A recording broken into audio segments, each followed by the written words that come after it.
tenemos un contacto con una periodista del Ecuador. Nos está esperando, ella ya ansiosa, me parece. Y no sé si está medio... No estás enojada vos, Susana, ¿verdad? No No. estás, no estás enojada porque, bueno, te robamos unos minutos simplemente. Susana Morán está con nosotros, es una periodista vía telemática, ¿verdad? Es una periodista ecuatoriana especializada en multimedia, ganadora de 4 premios nacionales de periodismo. Imagínense el nivel que tiene Susana Morán, coautora de los proyectos Frontera Cautiva y Sobrevivientes.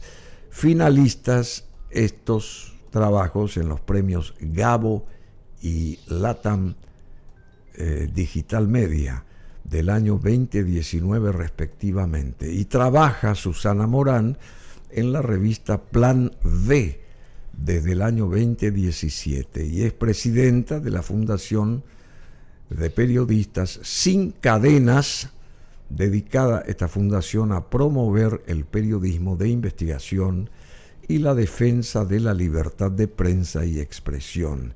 Y en la actualidad investiga temas sobre derechos humanos, política, justicia, crimen organizado e Internet. Te damos la bienvenida, muchas gracias Susana, desde Asunción, Bruno Masi, adelante. Hola Bruno, buenos días. Qué gusto estar en este programa y sobre todo con tu audiencia.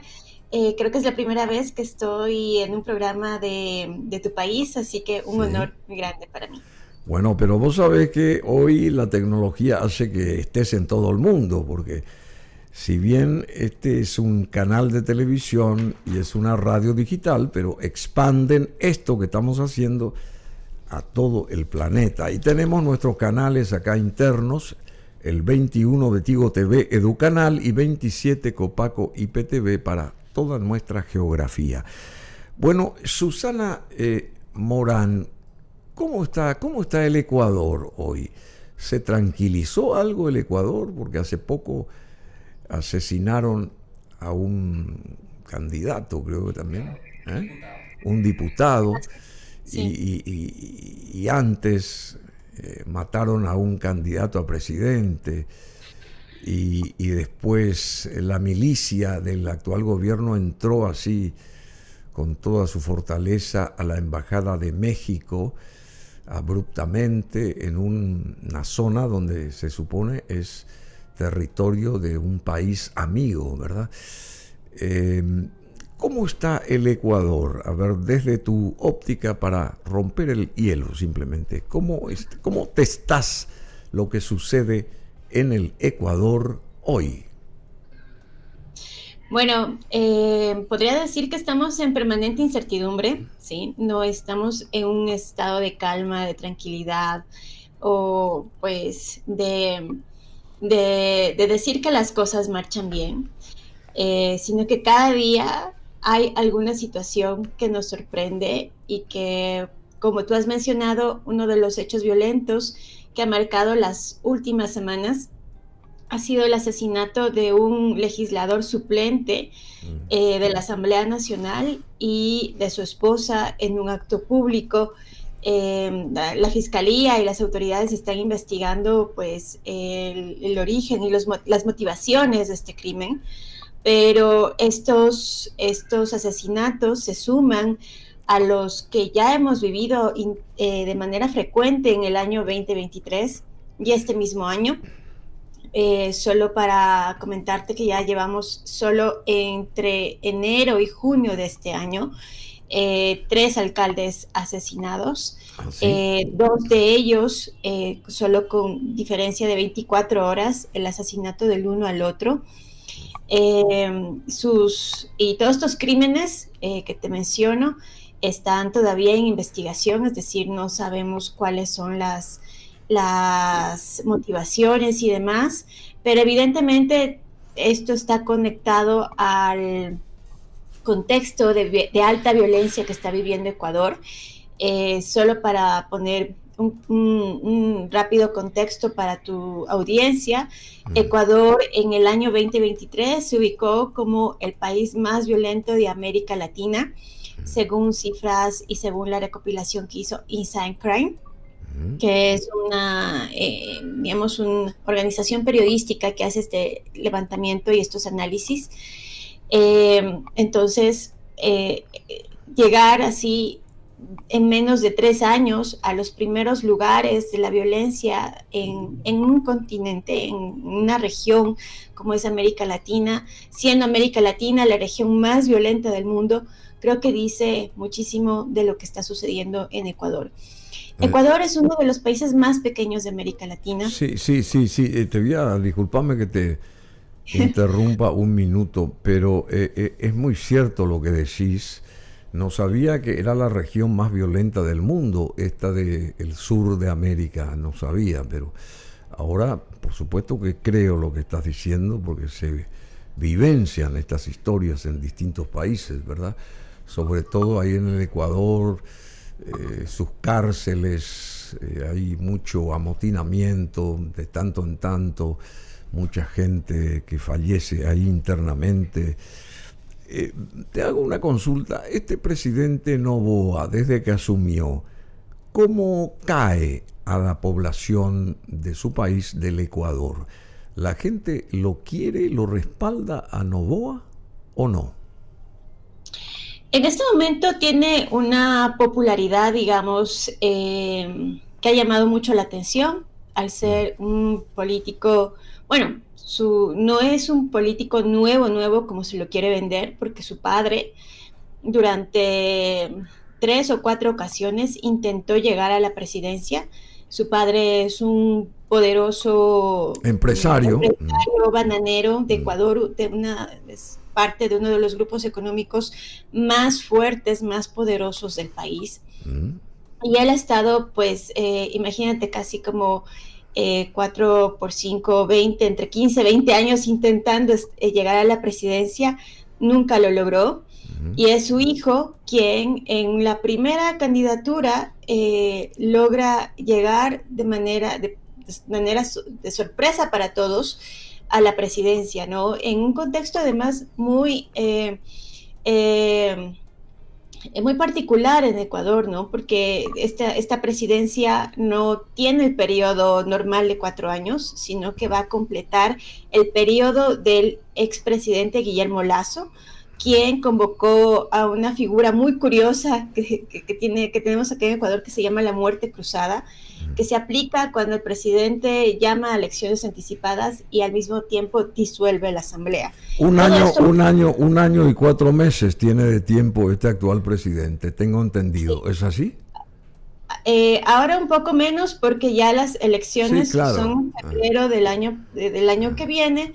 Entonces estamos a menos de unos 8 meses de volver a ir a elecciones presidenciales, y pues Noboa va a terminar el periodo de Lasso, que es justamente y él tiene chances de volver a candidatarse ahora cuando vuelvan las elecciones oficialmente ahí en tu país.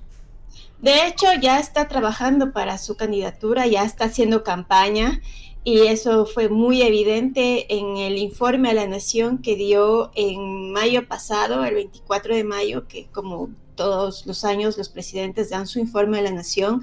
Él utilizó este espacio ya para, digamos, no para anunciar oficialmente su candidatura, pero sí utilizó para hacer propaganda de los pocos meses en los que ha estado gobernando.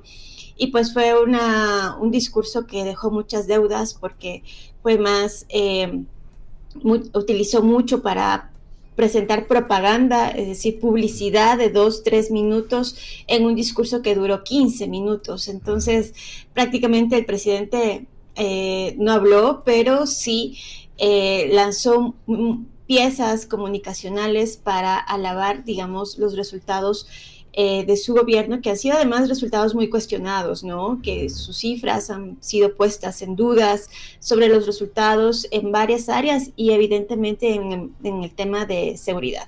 Bueno, esto es muy lógico que hagan estos chicos que ahora están en la presidencia, porque él es joven, Daniel Noboa, creo que tiene 30, 31 años por ahí, ¿verdad? Más o menos. 36 años. Ah, 36, perdón, 36 años, pero lo mismo sigue siendo demasiado joven.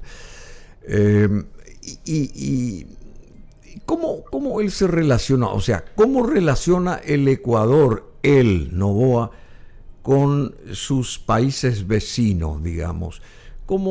¿Qué relacionamiento existe entre el Ecuador y sus países vecinos? Porque he visto que ahora lo tildó, por ejemplo, de snob a Petro, presidente de Colombia. A Milei dijo que hasta la fecha no ha logrado nada, y a Bukele de El Salvador lo señaló como un personaje arrogante. Esto lo dijo el actual presidente Daniel Noboa, salió en todos lados, en The New Yorker, por ejemplo, una entrevista amplia que le hicieron a este señor de 36 años, pero el gobierno asegura que esas frases están descontextualizadas. ¿Cuál es tu opinión de esto? Bueno, estamos justo en esa polémica. Este es un reportaje que salió en New Yorker, que lo hizo el reconocido periodista John Lee Anderson, que tuvo acceso, digamos, preferencial al presidente, estuvo muy cerca de él durante varios días, y allí se dieron estas conversaciones, ¿no? Y antes de esta publicación, pues evidentemente nosotros creíamos que había una relación muy respetuosa y muy distendida con todos los gobiernos de la región.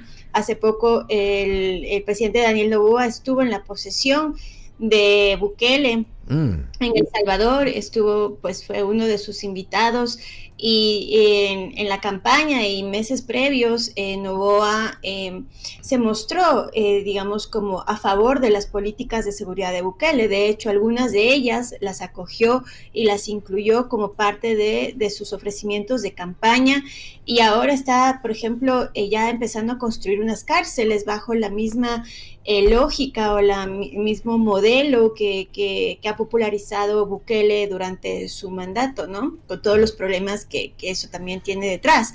Pero ahora pues fue sorprendente, por decirlo así, o llamativo, ver estas expresiones de Noboa respecto a sus colegas mandatarios, ¿no? Un poco también desde una posición arrogante de su parte respecto a los otros mandatarios. Y pues ahora el gobierno dice que todo lo que está allí y lo que están viendo en pantalla ha sido descontextualizado, sí, que para mí sigue siendo una muletilla que utilizan todos los gobiernos para no hacerse cargo de lo que dicen a los periodistas, ¿no? Bueno, pero yo, qué sé yo, quiero entender, pero él es un chico joven, es la primera vez que se lanza a la arena política, llegó a ser presidente, su padre intentó 3 o 4 veces, no logró nada, y él de un sopetón se sentó así ahí en la silla presidencial, este chico Daniel Noboa. Desde mi prisma, a él no le conviene tener buenas migas con sus vecinos, sino justamente perseguir o acusar a los líderes de estos países que también tienen sus controversias, ¿verdad? Y nadie tiene una alfombra roja, nadie está ahí para caminar sobre rosas, sino cada país tiene sus problemáticas respectivas. A él no le convendría ser más armonioso, por ejemplo, justamente, primero que no tiene mucho tiempo. Vos bien dijiste, tiene 8 meses, menos de un año, y que haga bien esa pasantía presidencial, que se lo recuerde como alguien que trató de hacer bien las cosas en el Ecuador. ¿Eso no estaría mejor que empiece a tirar dardos contra sus colegas, en este caso de Colombia, en este caso de Argentina y en este caso de El Salvador? Totalmente de acuerdo. Como hemos hablado en este programa, pues Ecuador pasa por un contexto muy violento, con muchas crisis al mismo tiempo, crisis de seguridad, crisis económica, una crisis institucional también. Entonces, este tipo de declaraciones no ayudan en lo absoluto cuando vemos un presidente que es escaso de palabras, porque hay que decirlo, Noboa, su discurso presidencial de posesión fue creo de 3-4 minutos y el informe de la Nación fue de 15 minutos, que ya lo hizo con mucha dificultad. Y cuando se espera que hable y diga cosas contundentes, fuertes, relacionadas a la política pública, a las estrategias, a los planes del gobierno para enfrentar estas crisis, pues sale con estos comentarios, ¿no? Y que pues... echan por tierra lo que él pudiera hacer y el destaque que pudiera tener, ¿no te parece? Totalmente. Además que lo poco que ha hecho tampoco lo puede explicar bien. O sus equipos de comunicación tratan de publicar o difundir lo que está haciendo el gobierno, pero luego tenemos unas vocerías allí del mismo gobierno que como que enredan el asunto. Sí, Es sí, decir, sí, sí. comunicacionalmente el presidente no ha sido muy efectivo y él se ha lanzado, por ejemplo, más hacia el TikTok, a piezas sencillas, como para a veces contestar alguna situación política interna, pero pues eso no alcanza, ¿no? Para explicar cuáles son sus planes y sus motivaciones, sí, claro. motivaciones exactamente, o Decime, las... ¿él tiene un asesor o tiene un par de asesores de confianza? Ustedes saben, como periodistas que son, ¿ustedes tienen alguna información de que él, hablo del presidente del Ecuador, Noboa, se nutre de ciertos asesores que le van indicando la ruta a seguir, o de motus propio él se lanza a hacer este tipo de acciones, digamos, o qué sé yo, enfrentamientos? Porque para mí son enfrentamientos directos, ¿verdad? Porque decirle a un colega, vos sos esto, vos sos aquello, vos sos lo demás allá, en vez de tratar de usar la diplomacia y tratar de hacer que el Ecuador, justamente paliando su actual situación belicosa, puede tener mejor relacionamiento, pueda llegar a tener mejor relacionamiento con sus vecinos. Es mi manera de pensar, no sé qué decís vos. Pues sí, él tiene su equipo de asesores, evidentemente, tiene su grupo de confianza. Él ha dicho que algunos de estos personajes los ha presentado como su equipo de confianza, pero por ejemplo, solamente para citar el campo del área de la vocería o de la comunicación del gobierno, él en pocos meses tuvo que cambiar de uno de sus asesores, ¿no? Con el que inició, y ahora está una nueva persona, una nueva secretaria de comunicación.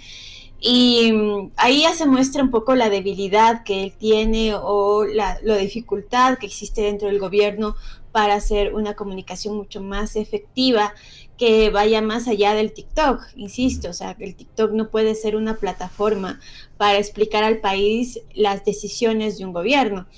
Entonces, allí hay unos problemas, y justo hoy en la mañana estábamos viendo que el presidente está haciendo renovación de su gabinete a 6-7 meses de haberse posicionado. Su gabinete ha tenido muchos problemas. Por ejemplo, hay una ministra que es muy joven, digamos que no la discriminamos por ser joven, sino porque no tiene los conocimientos relacionados con el ministerio en el que está, que es el Ministerio de Ambiente. Sí. Y ha tenido muchos tropiezos, eso entre otros relacionados con su gabinete.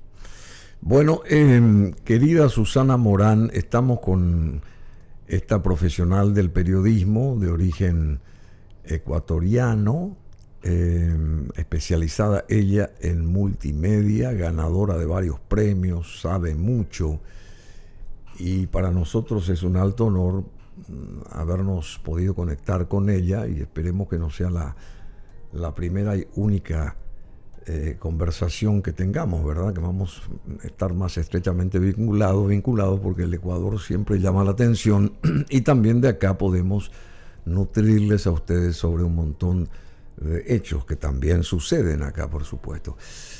Hay algo que me llama la atención, siempre dentro del marco del relacionamiento y de la diplomacia. Eso que dije, sobre el avance de fuerzas militares dentro de un esquema diplomático, de un territorio diplomático como fue el de México allá en Quito, que no fue nada diplomático ese avance.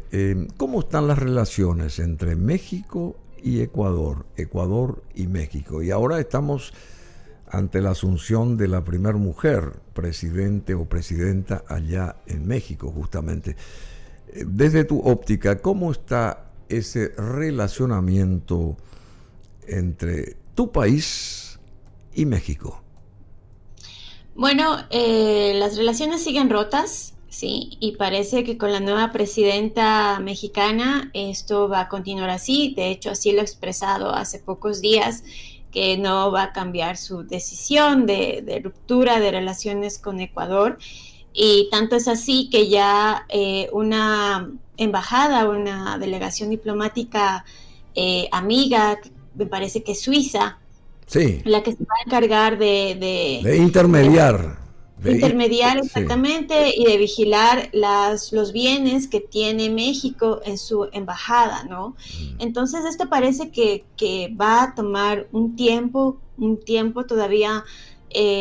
No hay, digamos, luz verde o una luz que nos diga que esto va a cambiar rápidamente.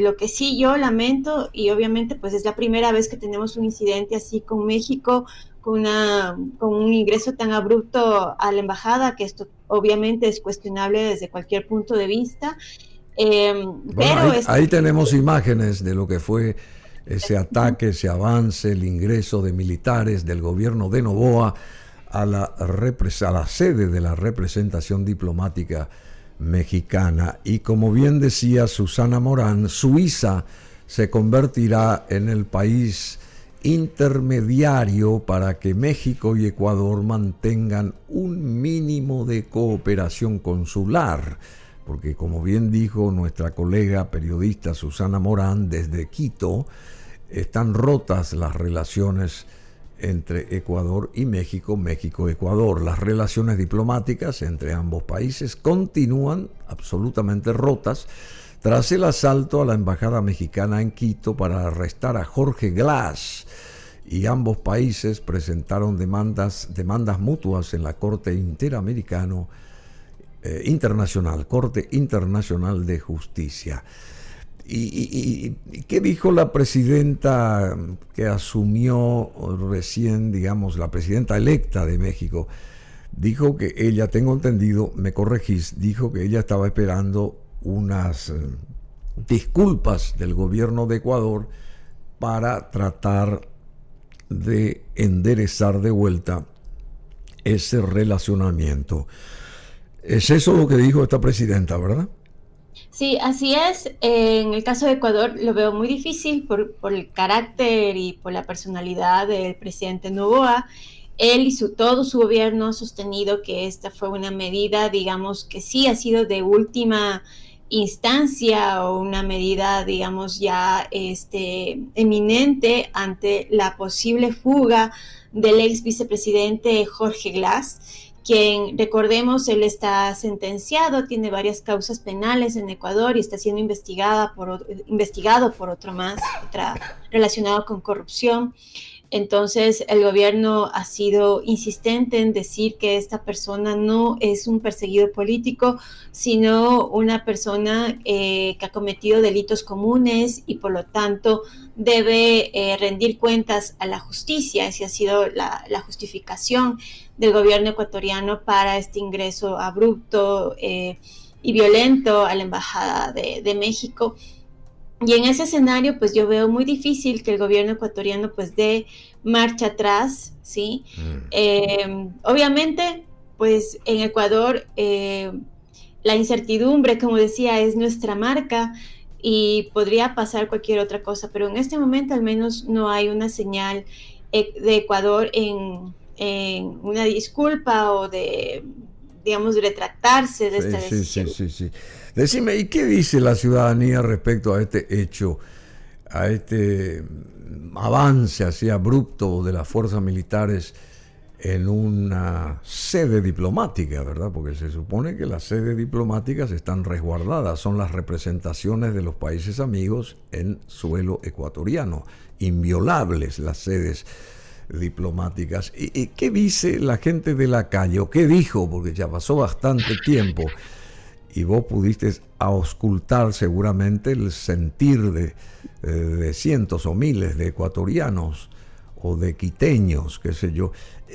¿Qué dice la gente? ¿La gente está conforme con lo que hizo el gobierno de Noboa respecto a ese avance, hasta si se quiere, bélico contra México y contra su legación diplomática, o rechaza lo que hizo el gobierno de Noboa? Creo que acá hubo posiciones divididas. Recordemos que Jorge Glass, que es el personaje, digamos, que deriva o que provoca esta crisis, porque él estaba refugiado en la Embajada de México y supuestamente se iba a fugar, como ya pasó con otros exfuncionarios del presidente Rafael Correa. Jorge Glass pues fue vicepresidente de Correa. Y acá el correísmo sigue teniendo una base social, política muy importante. Recordemos que su candidata Luisa González fue finalista y quedó en segundo lugar, digamos, detrás de Noboa en las elecciones, y en la primera vuelta fue la primera, es decir, ocupó el primer lugar de los candidatos más votados. Es decir, acá en Ecuador todavía existe un correísmo, o seguidores del correísmo, existe una buena porcentaje de la población que sigue esta agrupación política. Es decir, que obviamente lo que pasó en la embajada desde este sector fue duramente criticado, duramente rechazado, y se unieron a las críticas internacionales para que Ecuador sea sancionado de la manera más drástica posible, ¿no? Pero por otro lado está, digamos, el sector que ve estas acciones como necesarias para luchar contra la corrupción en Ecuador, ¿no? Y obviamente Jorge Glass ha sido un personaje que ha sido ya sentenciado en 2 ocasiones, tiene 2 sentencias en firme y está, como decía, investigado por otro caso más de corrupción. Y es un personaje que evidentemente tiene unas cuentas que rendir a la justicia. Y el solo pensar que pudo haberse fugado también causó alarma en Ecuador. Entonces hay sectores que sí apoyaron la entrada a la embajada, pero otros sectores que la rechazaron totalmente. Bueno, y decime, ¿y en las siguientes elecciones Rafael Correa tiene chances, o a través de algún representante, de volver a la presidencia ahí en Ecuador, habiendo pasado estos 14 meses de gobierno de Noboa, porque él está para cumplir el mandato del anterior presidente, y fueron 14 meses señalados como el tiempo para que él siga manejando ahí desde el Palacio de Gobierno, la suerte política, económica, social del Ecuador. Rafael Correa tiene chances de volver al ruedo, de volver al gobierno y de triunfar, digamos, a través de algún representante. El correísmo, como decía, es una fuerza política muy fuerte en Ecuador, así que sin duda va a poner un candidato para las próximas elecciones, y sin duda será uno de los candidatos más fuertes. Hay que ver qué pasa en los próximos meses. Como decía, en Ecuador puede ocurrir cualquier cosa en poco tiempo, y pues el correísmo siempre ha tenido una oportunidad de llegar a la presidencia, ¿no? En las 2 últimas elecciones estuvieron muy cerca de llegar, y pues hubo giros dramáticos en pocas semanas que hicieron que pierdan estas elecciones, pero definitivamente ellos tienen una popularidad y una aceptación en la ciudadanía que está allí. O sea, tienen sus seguidores fieles que los van a seguir apoyando. El candidato todavía no está muy claro si va a ser nuevamente Luisa González o si va a ser otra persona del movimiento, pero definitivamente el correísmo va a estar ahí, va a querer poner su candidato y va a querer llegar a la presidencia con el objetivo, sin duda, de que el expresidente Rafael Correa vuelva al país y pueda ser absuelto de la condena que tiene en este momento. ¿Se lo quiere ahí a Rafael Correa? ¿Se lo tiene en cuenta a Rafael Correa ahí? Hablando con la gente de la calle, ¿lo recuerdan a él o ya nadie se acuerda de él? Totalmente, él es la figura, digamos, el correísmo es Correa, ¿sí? Así Sí, se ya pongan sé. otras figuras políticas del movimiento y demás. De hecho, por ejemplo, en las anteriores presidenciales, el candidato presidencial iba con un cartón de Correa al lado, ¿sí? Para las caravanas y demás, ¿no? Entonces, para mostrar a la gente que él era el candidato de Rafael Correa. Entonces, Rafael Correa estuvo 10 años en el poder y se quedó en el imaginario de las personas. Su presencia es indiscutible y es el líder indiscutible del movimiento. Entonces, sí, se lo añora bastante. Y yo que he pasado viajado por el país varias veces, pues él tiene una aceptación popular muy, muy fuerte todavía. Bueno, me imagino. Y yendo a México y ya cerrando esto, lo que dijo la presidenta electa Claudia Sheinbaum, no es menor lo que hizo Ecuador con México, sostiene ella. Entonces no es un asunto de sentarse a platicar, afirmó Sheinbaum en una rueda de prensa en la que reiteró las exigencias incluidas en el alegato mexicano presentado a fines de abril ante el máximo tribunal de Naciones Unidas. Tienen ellos que dar el paso, o sea, ese paso significa la disculpa pública, lo que está pidiendo la demanda y también el reconocimiento del derecho de asilo, agregó la científica de 61 años que el 1 de octubre oficialmente se convertirá en presidenta de México, ganadora ella de los comicios presidenciales del pasado 2 de junio.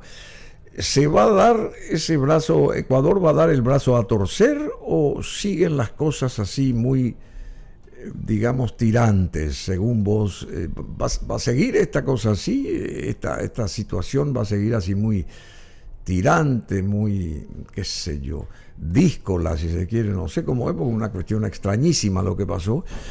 ¿O realmente van a aceptar lo que está diciendo una mujer en este caso y que quiere, evidentemente con lo que dijo, tener de vuelta buenas migas, o sea, su país tener de vuelta buenas migas con Ecuador? Pero para ello el actual presidente tiene que retractarse.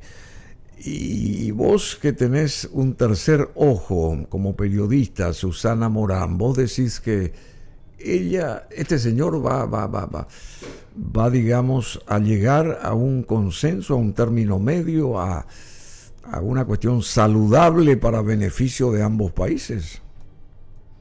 Pues, como decía antes, yo lo veo muy difícil en este contexto. Es decir, si tú me preguntas ahora qué posición va a tomar Noboa, pues definitivamente yo veo muy complicado que den su brazo a torcer y que reconozcan que cometieron un error por evitar la fuga de este personaje. Ahora, no sé, o sea, estamos hablando también de una época electoral. Ecuador tiene en Ecuador, digamos, en México. Perdóname. Hipotéticamente, si el rever de las cosas gestadas por el mismo Noboa a favor de lo que está pidiendo esta presidenta de México, ¿eso no le va a convenir a él políticamente para de vuelta permanecer ahí en el gobierno si da ese paso? Porque hay que analizar también eso. Quiere decir que él es una persona que piensa, que tiene criterio, es solidario y reconoce que no estuvo del todo bien y pide disculpas al país llamado México, y ese hecho hace de que la gente también piense en él como un presidente al que debe respetar y debe de apoyar, y puede este señor hacer bien las cosas en un periodo de 4 años, digamos, sin ningún tipo de impedimento por el camino. ¿No podría ser esa una salida salomónica también? Como te decía, estamos en época electoral, así que evidentemente el cálculo es distinto, así que yo creo que podría pensarlo. Pensando justamente en un escenario electoral, hay que recordar que hay una comunidad importante de ecuatorianos en México y hay unas relaciones comerciales allí también que han sido históricamente muy fuertes y que ahora están entorpecidas y afectadas directamente por esta ruptura de relaciones, ¿sí? Aparte, Ecuador tiene o está siendo uno de los países que también está generando mucha migración hacia el exterior y pues muchos pasan por México hacia Estados Unidos. Se ha incrementado la migración enormemente en los últimos 2 años hacia Estados Unidos y pues México es un actor importante, así que dejar a los ecuatorianos en este casi desprotección sin tener una representación diplomática en este país sí es un problema y sí puede volverse en contra de Noboa muy rápidamente. Entonces yo creo que él podría entrar a evaluar esta situación también. Bueno, muchísimas gracias, Susana Morán.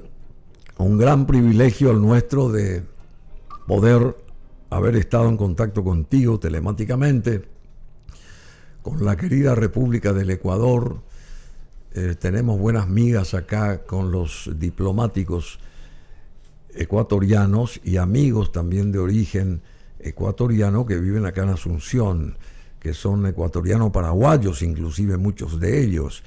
Así que conocemos muy bien a tu país, queremos al Ecuador, es un país tipo Paraguay que también necesita de hacerse notar, digamos, pero debería de cuidar más ese entorno regional, porque al fin de cuentas hay que apaciguar las aguas y no incrementar, digamos, las cuestiones nebulosas en el aspecto de el buen relacionamiento. Al contrario, hay que tener buenas migas con los vecinos y tratar de cocinar lo que sea, pero adentro, y no, digamos, herir susceptibilidades con aquellos que sí, honestamente, quieren fomentar buenas relaciones con el Ecuador.